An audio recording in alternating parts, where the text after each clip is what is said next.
Hi, this is my second video regarding the New World Order and what we can do about it. Now, in my first video I talked about the idea of the New World Order, where it comes from, its true origins and its three main goals. Now in this video I wanted to talk more about the symptoms of the problem and where it all began. So going back to countries, if we look at the tribes and individuals who created a country, it was done in a very few ways. With these tribes, the leaders of these tribes would often try and prevent war in some cases. And the way to do this would be to seek peace with the heads of the other tribes or kingdoms. And by doing this, they would create an alliance that would strengthen the individual areas and states or lands, and it would strengthen themselves, bring peace, or if their intentions were bad, then they would seek to destroy them from the inside to gain their trust, etc. Now, if an individual wanted to take control of the tribe, then they had a few choices. They could try and take it all by force, or they could do it through infiltration. By doing it through force, they could try to take on the tribe leader in a physical fight and kill them and take their place. But this would instill fear within people and most likely warrant assassination attempt perhaps, or the tribe would disband and go their own way and leave this individual with nothing. This individual could get people behind them for their own ideas or beliefs and then go into a civil war.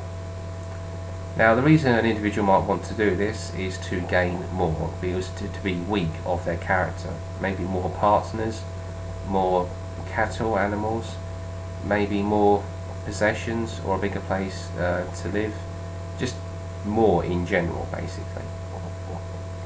And over time this whole situation mushroomed into what it is that we have today. Many of the principles still apply today.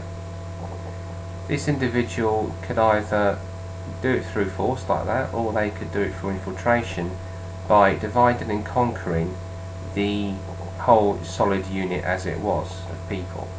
They could lie, they could gossip, use deceit, and then turn people against each other, present themselves as the solution to their problems, and say, make me your leader and I'll take care of all of the problems that you have. So this is the choices an individuals face when trying to conquer a tribe or create a country. If the individual who's in charge of the tribe at the top, the leader, had a choice, they could go to war with other tribes or seek peace.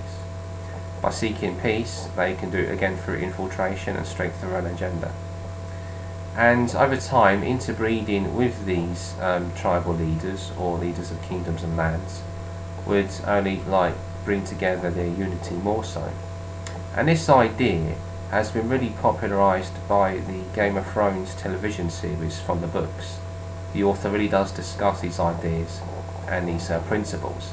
And as we know, it really does apply in European history, especially within our own world, because we have seen how many people are cousins and how many of these people have interbred with each other. The leaders of many countries which have come across from the east into the west over the last few thousand years. So we know these things really do apply, and apply more than ever.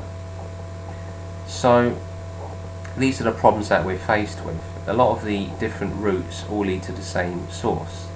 We may think we're individual and cut off by our ignorance and the idea of identity, but really behind the scenes they control everything.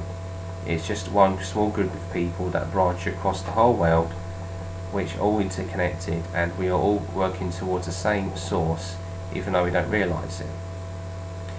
And this is done by mixing truth and lie so closely together that it's very difficult to tell the difference between the two. And with religion, it's also been done in the same way. A lot of the individuals at the top have been corrupted due to their own human weakness in various ways, and for the very same purpose also. The individuals in charge of any religion, or the most powerful individuals, are carefully put in place and belong to the same group of people that belong to the same agenda. So even though we may think we're different and heading towards the same God or the same path, just in a different way, we are all really victims of the same oppressors. And again, history has shown this. So we really do need to be careful and be on guard and ask questions and not give up that human right and liberty of free will. But this is blasphemous to do this, so we really can't go along with their own rules. We need to be very vigilant about this. Now, despite the differences we think we have, we know that individuals some time ago discovered that the way to unite everyone, regardless of religion, nationality, political ideas, gender, race, any difference you can think of, we think we have. The one thing we all have in common is money. By controlling the money, you control everyone. And by linking everyone's money supply in their own land to the same source, you then ultimately control all people around the world. And we know this today by the World Bank and many other different partners. Now, with this, up until recently, a few countries didn't have a central bank connected to the rest of the world. That's countries like Iraq and Afghanistan, and also most recently Libya. But now our Western interests have fully been involved in taking control of these countries and lands. The only ones that are outstanding, as far as we know, are the Sudan, Cuba, Iran and North Korea.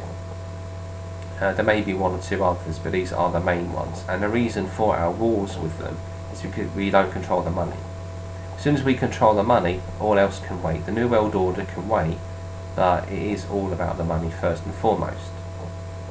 So we really do need to be careful of the symptoms of the problem. We think we're different, we're actually not. We're all victims of the same source.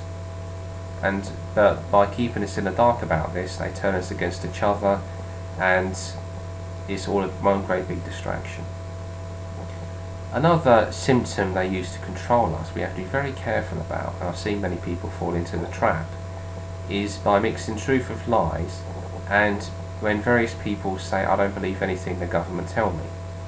Well, this is very dangerous, and they really do rely on this, because as we know, if an individual goes on the news and says, you know, we believe murder is wrong or stealing is wrong, etc., and implements various new laws under that headline, then we can go along with that. If we argue against it, it makes it look as if we're actually supporting crime or any wrongdoing at all. But if we agree with them, then it becomes a case of, well, you just agreed with so-and-so. Do you know that they do this? Do you know that they do that? And then creates the problem. It's, okay, what else do you agree with them about? Or the individual may say, well, okay, they're right about that thing, but... And then again begins the argument. You open yourself up by agreeing with them.